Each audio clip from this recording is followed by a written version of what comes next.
Praise the Lord. நல்லா இருக்கீங்களா எல்லாரும்? இந்த டிசம்பர் மாசம் 1ஆம் தேதி உங்களை பார்ப்பது மிகுந்த மகிழ்ச்சி. கர்த்தர் இந்த 12 மாதத்துல ஆசீர்வாதமா மாற்றி கொடுத்திருக்கிறார் இல்லையா? கர்த்தருக்கு ஸ்தோத்திரம் உண்டாவதாக. இன்னைக்கு கர்த்தர் உங்களுக்கு எனக்கு நல்ல ஒரு வாக்குத்தத்த வசனத்தை கொடுக்கிறார். என்னன்னு சொல்லி பார்க்கலாமா? யாத்திராகமம் 15ஆம் அதிகாரத்துல 26ஆம் வசனம் கடைசி வரிய வாசிக்கிற கவனித்து பாருங்க.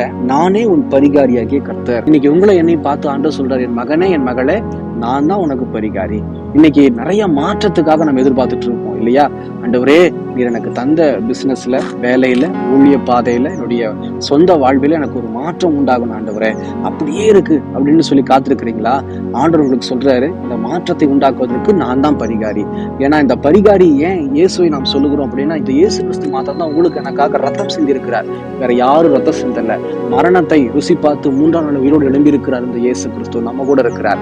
அவர் மட்டும்தாங்க பரிகாரியா இருக்க முடியும். இப்படிதான் கர்த்தருடைய சமூகத்துல ஒரு சகோதரி தன்னுடைய எதிர்காலத்துக்காக ஜெபம் பண்ணின போது, ஆண்டவர் உங்களுக்கு ஒரு பிசினஸ் நான் கொடுப்பேன்னு சொல்லி ஆண்டவர் வாக்குத்தத்தம் பண்ணினார்.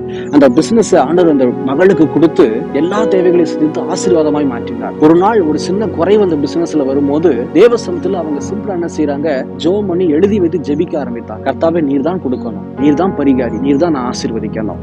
அப்படியாகவே கர்த்தர் அவங்க பிசினஸ் ஆசீர்வதித்து மேலும் மேலும் நிறைய ப்ரமோஷன்ஸ் அந்த பிசினஸ்ல கொடுத்து ஆசீர்வாதமாய் இம்மட்டும் நடத்தி வருகிறார். அப்போ நம்முடைய பரிகாரி வேற யாரோ, வேற எங்கேயோ, வேற ஏதோ ஒரு விஷயம் அல்ல.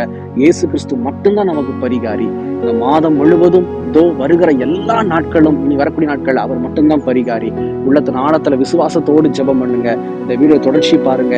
எங்களுக்காகவும் ஜெபித்துக் கொள்ளுங்கள். கர்த்தர் உங்களை ஆஸ்வதிப்பாராக. God bless you.